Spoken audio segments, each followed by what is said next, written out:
Segera download Apa saja yang Quran disebut oleh Tadabbur, Al-Quran jika dia meraih tafsir satu dalam kebaikan. genggaman Contoh, Anda. bulan Ramadan adalah bulan Al-Quran.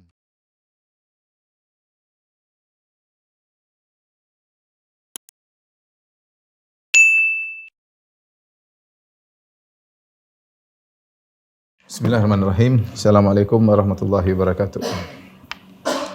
Alhamdulillahi ala ihsani wa syukru lahu ala taufiqihi wa amtinani wa asyhadu an la ilaha illallah wahdahu la syarika lahu ta'ziman li sya'ni wa asyhadu anna Muhammadan abduhu wa rasuluhu adda'i ila ridwani. Allahumma salli alaihi wa ala alihi wa ashabihi wa ikhwani.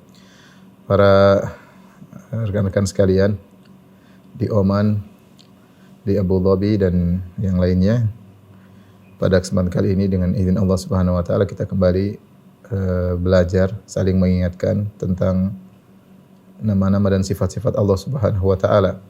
Dan pada kesempatan bahagia ini kita akan bahas salah satu nama Allah yang perlu kita ketahui. Yang perlu untuk kita ketahui itu Al-Hasib. Al-Hasib. Al-Hasib, para ulama menyebutkan banyak maknanya ya. Ibnu Qayyim rahimahullah, kemudian diikuti oleh atau sebelumnya juga Ibnu Jarir At-Tabari, kemudian juga banyak ulama kontemporer muasirin seperti Syekh Abdurrahman bin Nasir As-Sa'di rahimahumullahu jami'an. Mereka menyebutkan makna Al-Hasib dengan banyak makna ya. Di antara makna Al-Hasib, maknanya banyak ya.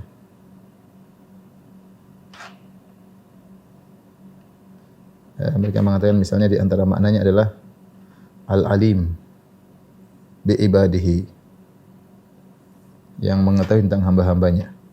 Maknanya kepada Al-Alim, yang maha mengetahui tentang hamba-hambanya. Kemudian di antaranya Asy-Syarif, yang maha mulia ya.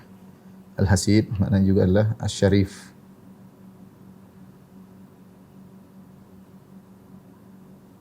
Itu yang maha mulia, yang maha mengetahui.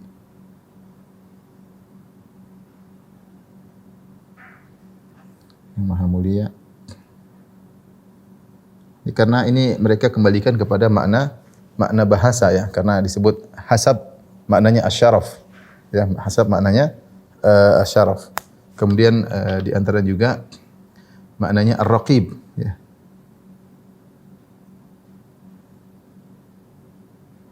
yang maha mengawasi.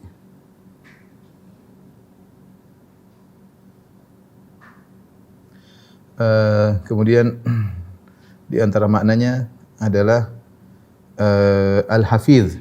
Ini saya sebutkan semua makna-makna disebut oleh para ulama ya. Al-Hafiz itu yang maha menjaga amalan hamba, tidak ada yang hilang ya. Menjaga amalan-amalan hamba. Kemudian di antara maknanya adalah Al-Kafi, yaitu yang maha mencukupi.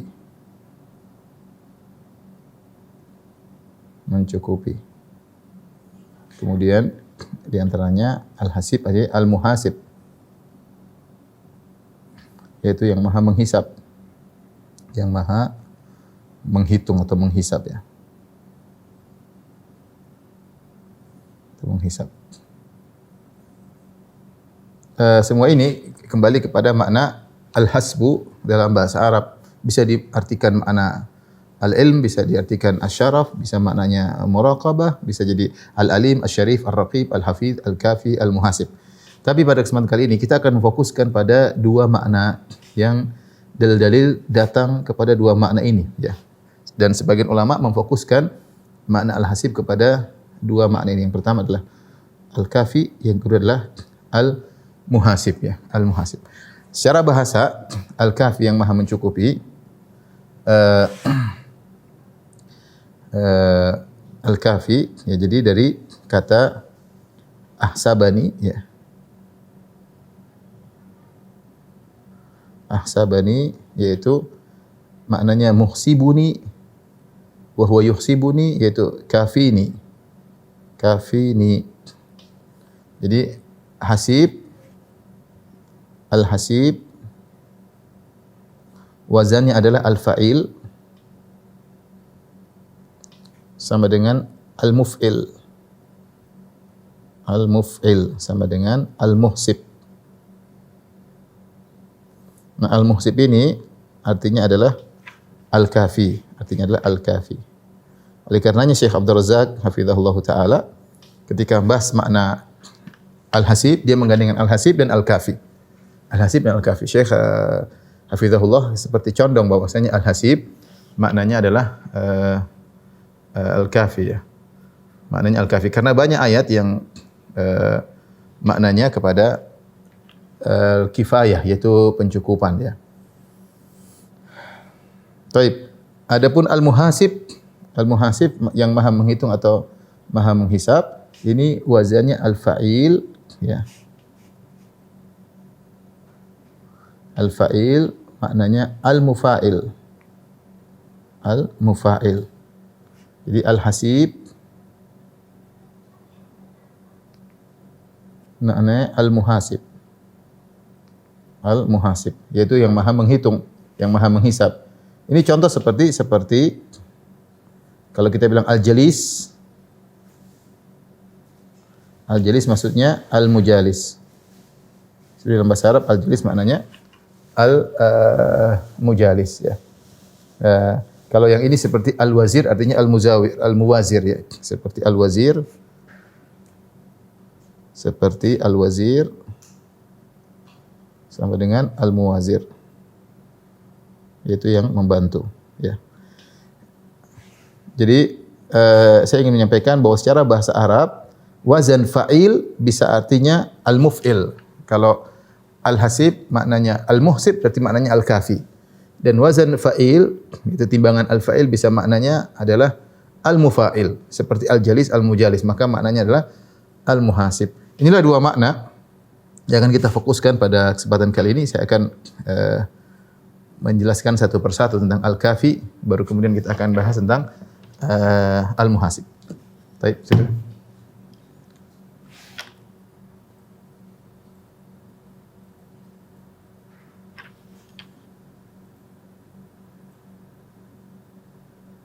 Udah? Tapi kita sekarang makna al-hasib sama dengan al-kafi. Sama dengan al-kafi. Yaitu yang maha mencukupi. Dan ini sangat banyak ya.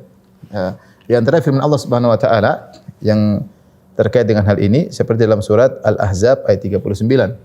Kata Allah Subhanahu wa taala, "Wala yakhshawna ahadan illallah," ya. "Wa kafa billahi hasiba." Ya. Kata Allah wala yaitu para rasul wala yakhshawna ahadan illallah wa kafa billahi hasiba ya. Dan para rasul mereka tidak takut kepada siapapun, mereka hanya takut kepada Allah Subhanahu wa taala dan cukuplah Allah adalah yang hasiban yaitu cukup bagi mereka. Allah akan mencukupi para rasul Allah Subhanahu wa taala ya. Demikian juga seperti misalnya dalam ayat yang lain yang maknanya sama seperti Allah Subhanahu wa taala, ya ayuhan nabi hasbukallah. Ya ayuhan nabi hasbukallah. Wa man ittaba'aka minal mu'minin. Ya wahai nabi, cukuplah Allah bagimu, yaitu yakfikallah ya. Yakfikallah di sini maknanya Allah, cukuplah Allah bagimu. Cukuplah Allah bagimu.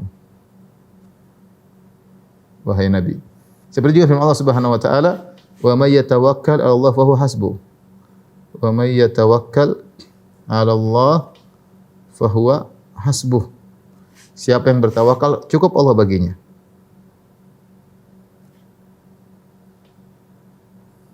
Cukup Allah baginya.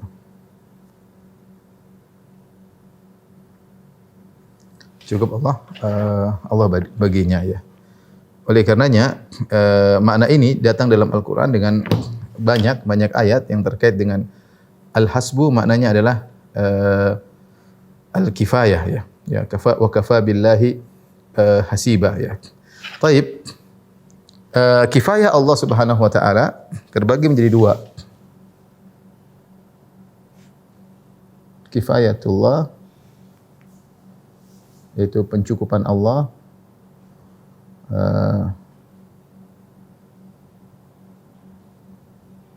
kepada makhluknya terbagi menjadi dua. Yang pertama sebagaimana dijelaskan oleh Syekh Abdul Razak hafizahullahu taala adalah al-kifayah al-ammah. Yang pertama adalah al-kifayah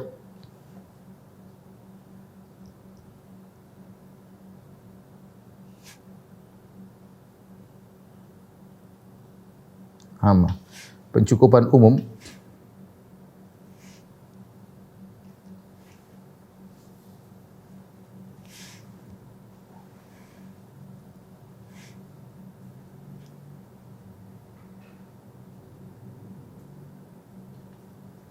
Kemudian yang kedua adalah al-kifayah al-khassah.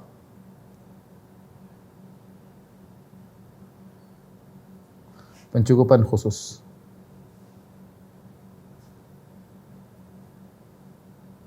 Kalau pencukupan umum maksudnya Allah mencukupi seluruh keperluan makhluk, ya. Allah mencukupi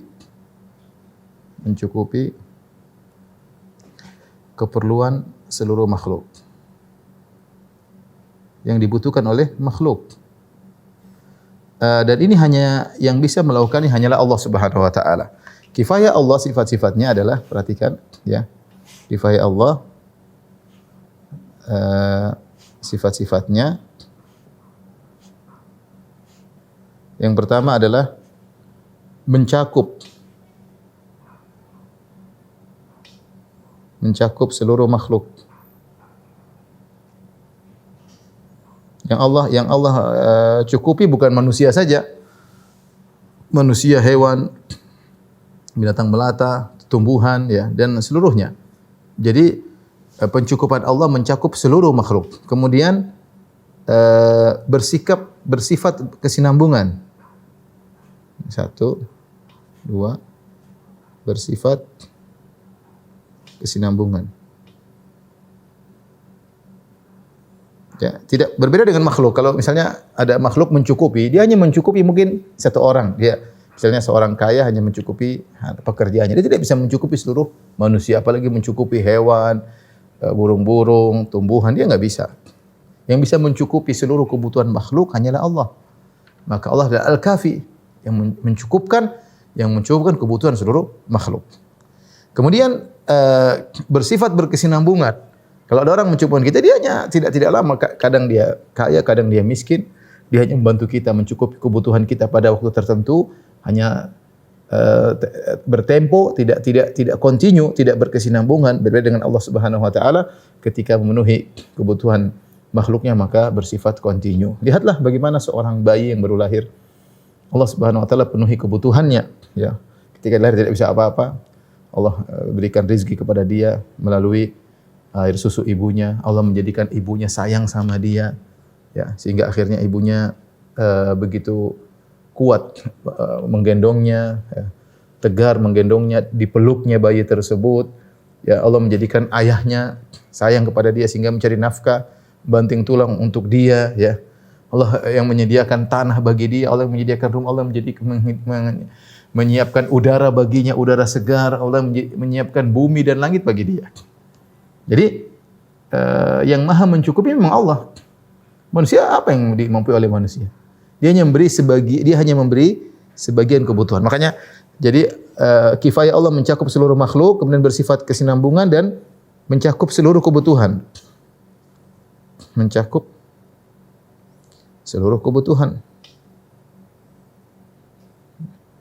Ini berbeda dengan makhluk. Kalau makhluk hanya mungkin kasih kita, kalau ada orang bantu kita, dia mencukupkan kita sebagian kebutuhan. Tidak seluruh kebutuhan, ya.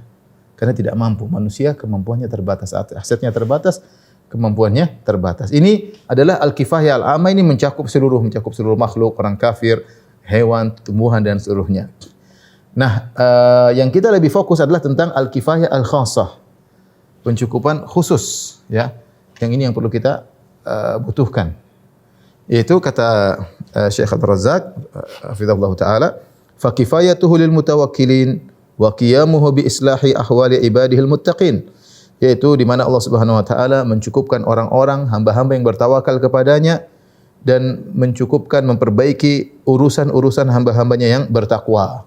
Inilah yang firman Allah Subhanahu wa taala, "Wa may yatawakkal 'ala Allah fa huwa hasbuh, wa may yatawakkal 'ala Allah fa huwa hasbuh." Siapa yang bertawakal kepada Allah, maka Allah cukup baginya. Siapa? Yaitu orang-orang yang beriman, orang-orang yang bertawakal. Yang bertawakal. Mereka inilah yang akan mendapatkan pencukupan khusus sehingga mereka tidak bergantung kepada manusia yang lain, hati mereka hanya bertawakal kepada Allah dan Allah beri kecukupan yang membawa kepada kebaikan mereka. Ya, ada orang dikasih kecukupan tapi ternyata kecukupan tersebut tidak membawa kebaikan bagi mereka, justru mereka bermaksiat, justru mereka membangkang perintah Allah Subhanahu wa taala. Tapi Allah cukupi. Allah cukupi. Nah, kita tidak ingin yang ini, kita ingin yang spesifik, yang khusus, yang di mana pencukupan Allah tersebut pencukupan yang mendatangkan keberkahan,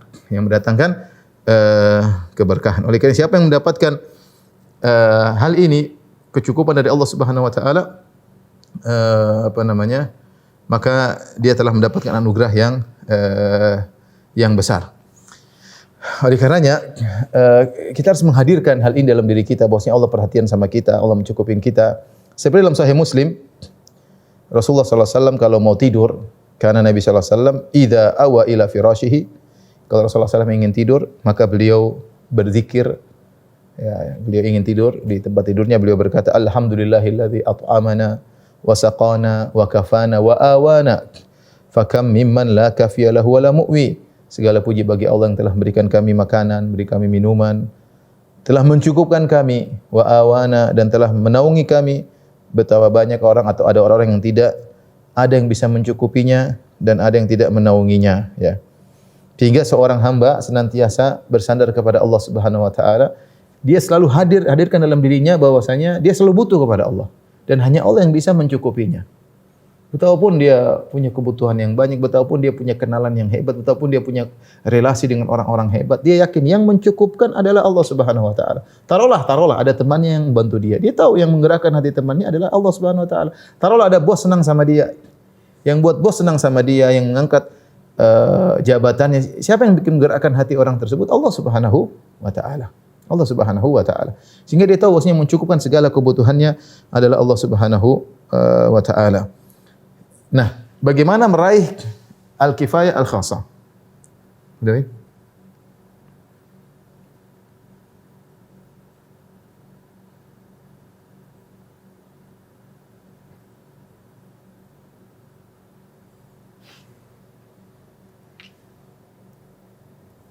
cara meraih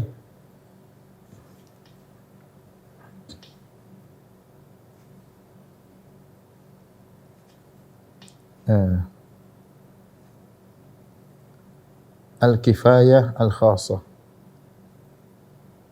Ya, hanya caranya adalah di antaranya tadi sudah kita sebutkan. Pertama, selalu bersyukur menghadirkan kebutuhan kita kepada Allah.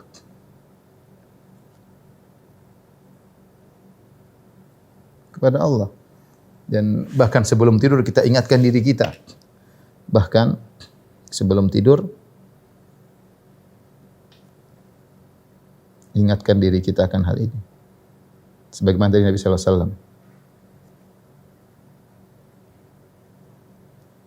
Dengan berkata, segala puji bagi Alhamdulillah at'amana. Alhamdulillah segala puji yang telah mencukupkan makanan bagiku, wa saqana yang mencukupkan minuman bagiku, wa kafana yang mencukupkan kebutuhanku, wa awana yang menaungiku, mengayomiku. Fakam mimman la kafiya lahu wa la mu'wi. Betapa banyak orang yang tidak diberi kecukupan dan tidak diberi naungan. Ini yang pertama, agar kita dijaga oleh Allah Subhanahu wa taala, ya. Dan diberi pencukupan khusus. Pencukupan tadi saya bilang apa? Pencukupan yang mendatangkan keberkahan. Kalau pencukupan umum, kifayah amah, diberi, belum tentu ada keberkahan, belum tentu mendatangkan kebaikan, belum tentu mendekatkan kepada Allah Subhanahu wa taala. Tapi kita ingin al-kifayah al-khassah. Kemudian di antaranya yang paling penting adalah bertawakal. Bertawakal kepada Allah. Di antaranya misalnya tawakal ketika keluar rumah.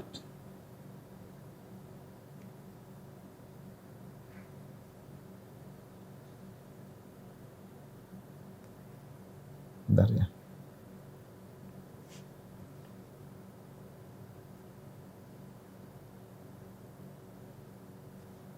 Di antaranya misalnya tawakal ketika keluar rumah.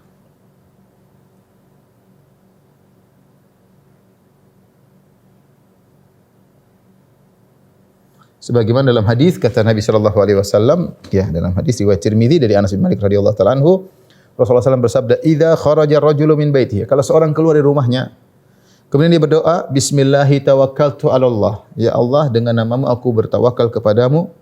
La haula wala quwata illa billah. Kemudian dan aku tidak ada daya dan upaya, aku tidak bisa berpindah dari suatu kondisi ke kondisi yang lebih baik. Aku tidak memiliki kekuatan kecuali denganmu. Subhanallah, ini kalimat tawakal. Ya, bismillah tawakkaltu 'ala Allah la haula wala quwata illa billah. La haula wala quwata illa billah. Yuqalu hina idzin, maka ketika itu dikatakan kepada orang yang berdoa dengan doa ini ketika keluar rumah, hudita wa kufita wa wuqit. Sungguhnya kau telah diberi petunjuk, wa kufita dan kau telah dicukupkan, wa wuqita dan kau akan dilindungi. Fayatanaha anhu syaitan. Maka syaitan pun minggir darinya. Fayaqulu syaitan akhar, kaifa laka bi rajulin qad hudiya wa kufiya wa wuqiya. Maka syaitan yang lain ngomong sama temannya, gimana kau mau ganggu dia sementara dia sudah ya diberi petunjuk, dicukupkan wa kufiya dengan kifayah khassah. Telah dicukupkan wa wuqiya dan telah dilindungi oleh Allah Subhanahu wa taala, ya. Ya. Kemudian di antara agar kita mendapat kifayah khassah adalah dengan benar-benar beribadah kepada Allah. Benar-benar merealisasikan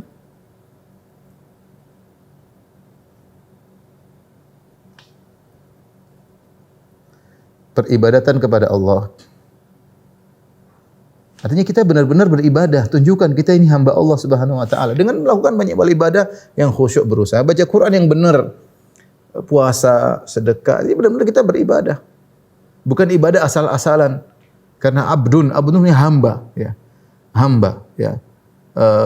Disebut dengan ibadah, disebut dengan thariqun mu'abbad, yaitu jalan yang sudah ditundukkan, yang bisa diinjak-injak oleh onta sehingga mudah dilewati. Hamba itu ditunduk kepada Allah Subhanahu wa taala. Caranya bagaimana? Dengan ibadah. Allah berfirman, "Alaysa Allahu bikafin 'abdah." Alaysa bikafin 'abdahu dalam surat Az-Zumar. Bukankah Allah yang mencukupkan hambanya di sini? Abdahu, bukankah Allah mencukupkan hambanya? Nah, kalau kita ingin semakin dicukupkan oleh Allah Subhanahu wa taala ini, ubudiyah harus kita wujudkan. Karena Allah mengatakan Allah akan mencukupkan hambanya. Ini al-ubudiyah. Penghambaan harus diwujudkan. Ini di antara agar kita mendapat kifayah khassah dari Allah Subhanahu wa taala. Kemudian juga di antara agar kita mendapatkan kifayah, ya, di antaranya kita menjadikan akhirat menjadi tujuan kita, ya. Yang keempat, menjadikan akhirat sebagai tujuan kita. Dalilnya apa? Dalil Rasulullah SAW bersabda, "Man ja'ala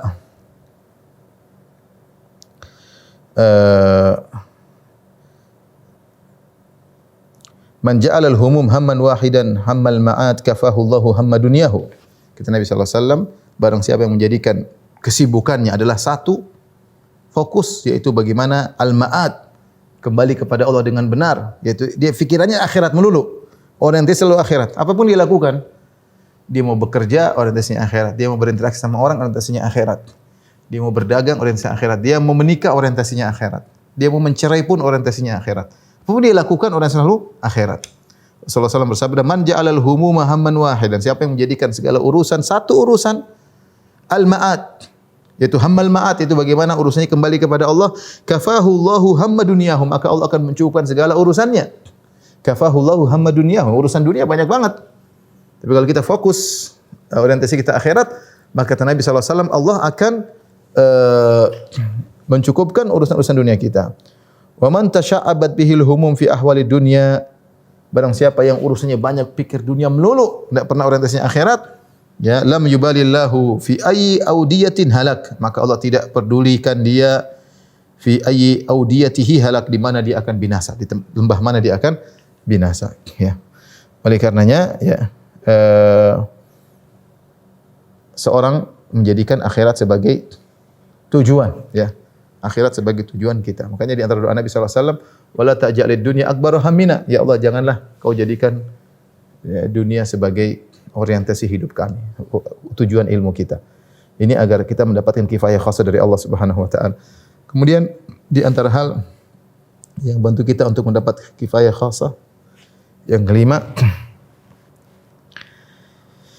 yaitu selalu mencari keridhaan Allah, ya, selalu mencari keridhaan Allah Subhanahu wa taala, yaitu menyibukkan diri dengan keridhaan Allah.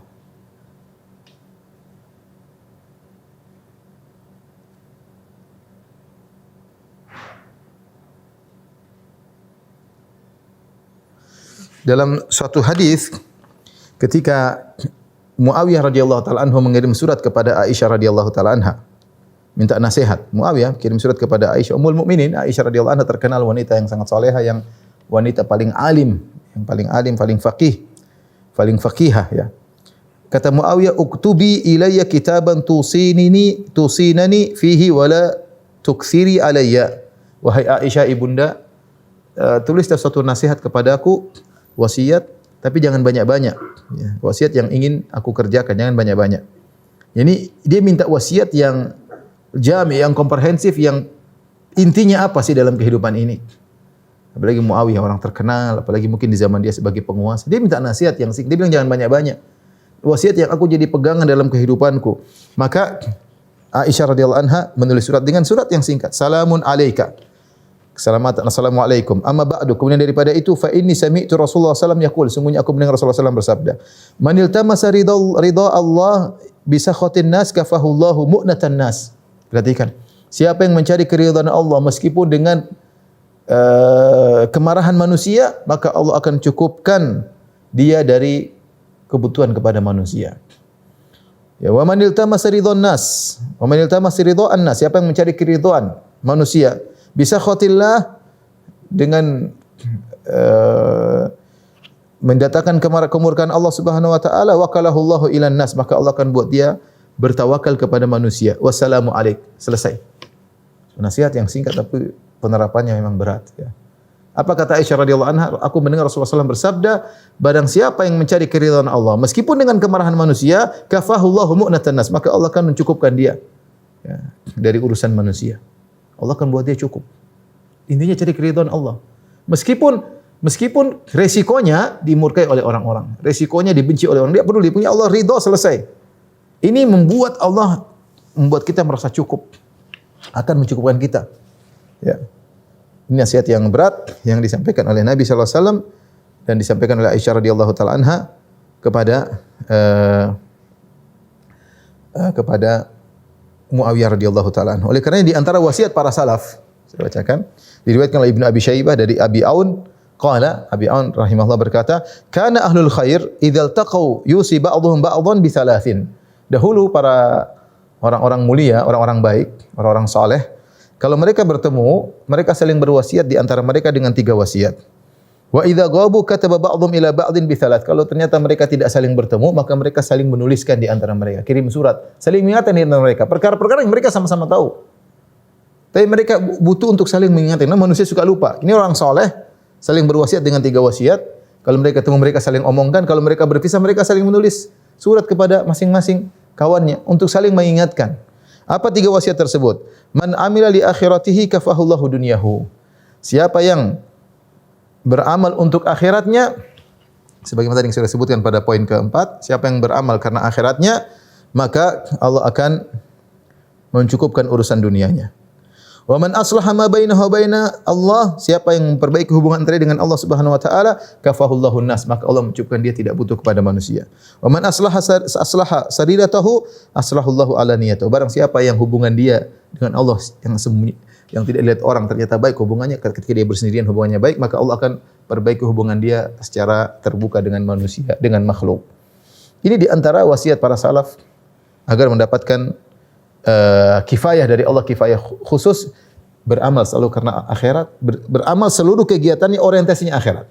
Allah akan kasih kecukupan tadi. Pokoknya semua kegiatan dia mau apa saja, mau kerja, mau interaksi, mau ketemu orang, mau apa saja niatnya orientasi akhirat. Maka insya Allah kasih kebutuhan, penuhi kebutuhannya.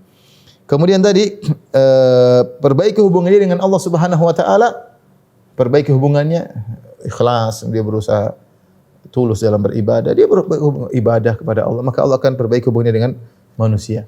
Allah akan mencukupkan dia dari kebutuhan kepada manusia. Dan barang siapa yang perbaiki sarirahnya itu ketika dia bersendirian, maka Allah akan perbaiki alaniyahnya. Ketika dia di hadapan orang pun dia akan bisa baik. Ini makna jika kita maknakan al-hasib dengan al-kafi, sebagaimana dibawakan oleh Syekh Abdul Razak hafizahullah taala. Kita lanjutkan, bagaimana kalau al-hasib maknanya al-muhasib, yaitu yang menghisab. Setelah ini insyaallah taala.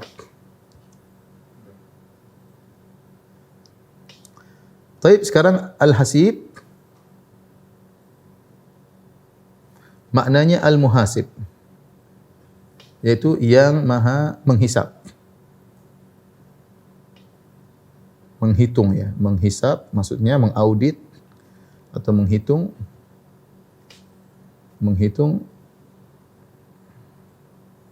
amal hamba untuk diberi balasan. Amal hamba, para hamba untuk diberi balasan ya. Allah Subhanahu wa taala ya. Dan ini seperti dalam firman Allah Subhanahu wa taala,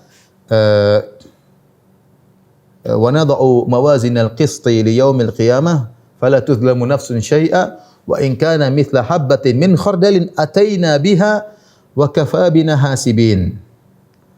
Wa kafa bina hasibin. Dalam Al-Qur'an kata Allah Subhanahu wa taala, kami meletakkan timbangan keadilan pada hari kiamat kelak, fala tuzlamu nafsun syai'a, dan tidak sejiwa pun yang dizalimi, wa in kana mithla habbatin min khardalin, meskipun amal seorang hamba berupa amal kebaikan ataupun amal keburukan, meskipun hanya sebesar biji sawi, artinya sangat kecil, ya, ataina biha, kami akan datangkan, hadirkan amalan tersebut.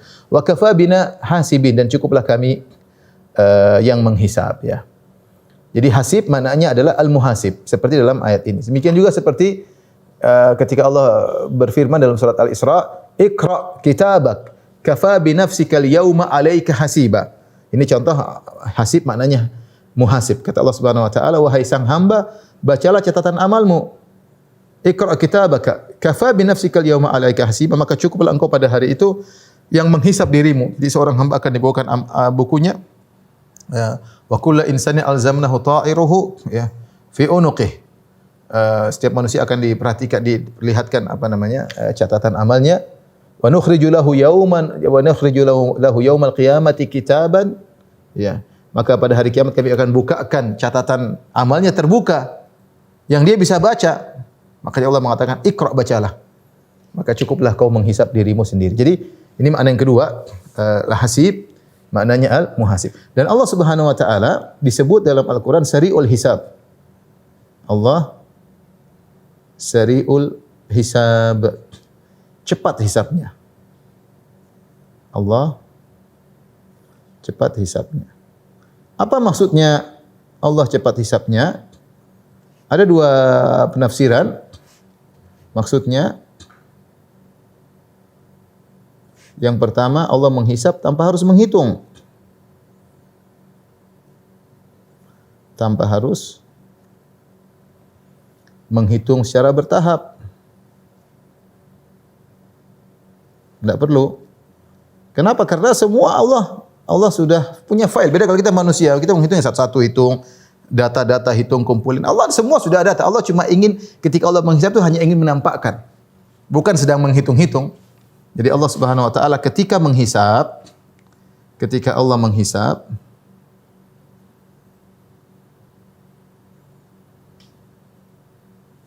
bukan sedang menghitung,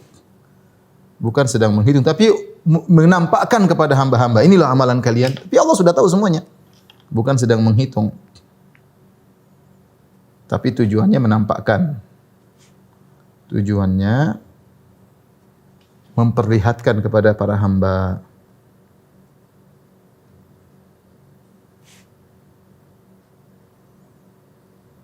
Makanya Allah hisab sudah cepat karena tidak perlu hitung-hitung.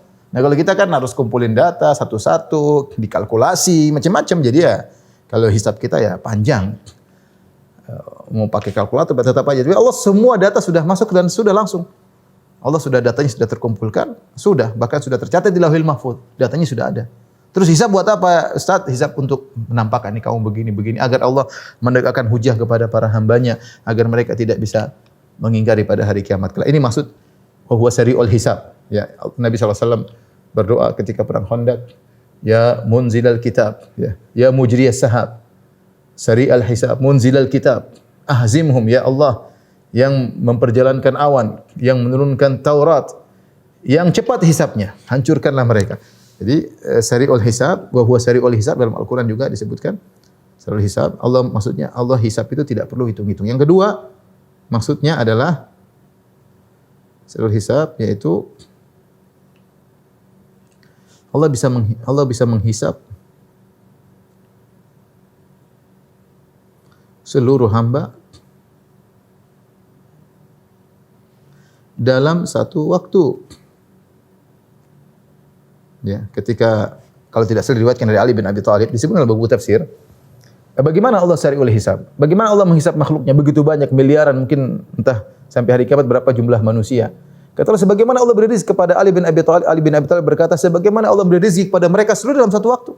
Sekarang kita manusia berapa miliar? Semuanya dikasih rezeki dalam satu waktu. Mudah bagi Allah Subhanahu wa taala. Jangan kalau malaikat maut bisa mencabut nyawa makhluk dalam satu waktu. 1000 orang mati sekalian, orang kena gempa, kena dalam satu waktu. Malaikat bisa. Setiap menit mungkin ada yang meninggal. Malaikat bisa. Apalagi Allah Subhanahu wa taala babi aula. Oleh karenanya Allah bisa menghisab. Allah bisa ngomong semua dalam satu waktu, bisa. Bukankah dalam hadis Sahih Muslim ketika Nabi sallallahu alaihi wasallam menjelaskan tentang surat Al-Fatihah, Allah berfirman dalam hadis qudsi, qasamtus salat nisfain, ya, aku membagi salat, yaitu membagi surat Al-Fatihah menjadi dua bagian, sebagian untukku, sebagian bagi hambaku. Kemudian kata Allah, wa idza qala abdi, jika hambaku berkata alhamdulillahirabbil alamin, hambaku berkata segala puji bagi Allah, maka aku menjawab hamidani abdi, hambaku telah memujiku. Wa idza qala arrahmanir rahim, jika dia berkata arrahmanir rahim, maka Allah berkata majjadani abdi, sungguhnya hambaku telah mengagungkan aku. Wa idza qala maliki yaumiddin, jika hambaku berkata maliki yaumiddin, yang menguasai pembalasan, Allah berkata asna alayya abdi, hambaku telah menyanjungku, wali abdi masa'al, maka bagi hambaku apa yang dia inginkan.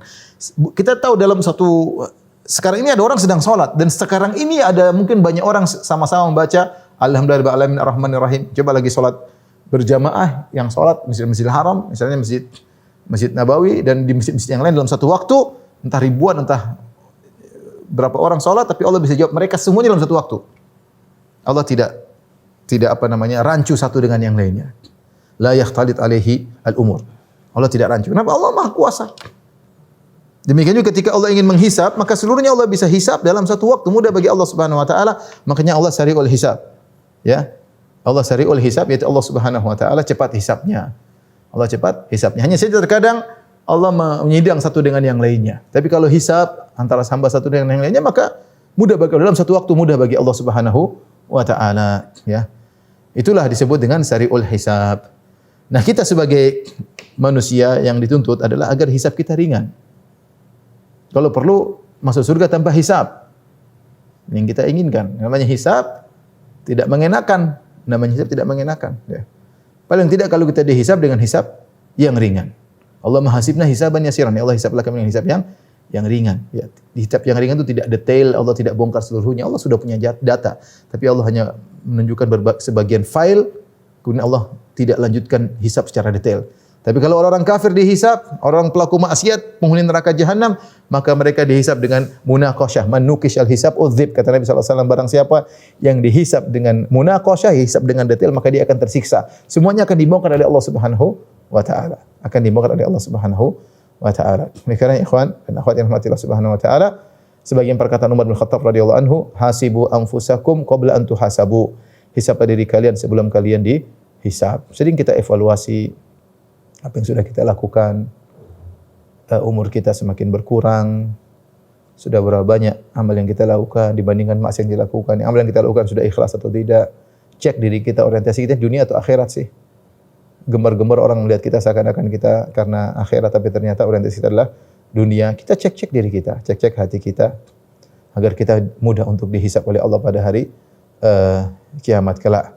Semoga Allah Subhanahu wa taala menghisab kita dengan hisaban yasiran, dengan hisab yang ringan. Jadi hisab, Allah muhasib, maksudnya Allah akan bangkitkan manusia, lalu Allah akan menghisab mereka, mengaudit mereka, amalan mereka yang sudah mereka lakukan, kemudian diklasifikasikan antara amal yang baik dan amal yang buruk untuk ditimbang di timbangan Allah Subhanahu wa taala. Demikian ikhwan dan akhwat yang rahmati Allah Subhanahu wa taala, pembahasan kita tentang nama Allah Al-Hasib. Wallahu taala alam bisawab. Sampai di sini saja kajian kita. Insyaallah kita lanjutkan pada kesempatan yang lain. Pekan depan insyaallah libur ya, karena saya ada daurah insyaallah pada kesempatan yang lagi. Wabillahi taufiq wal hidayah. Assalamualaikum warahmatullahi wabarakatuh.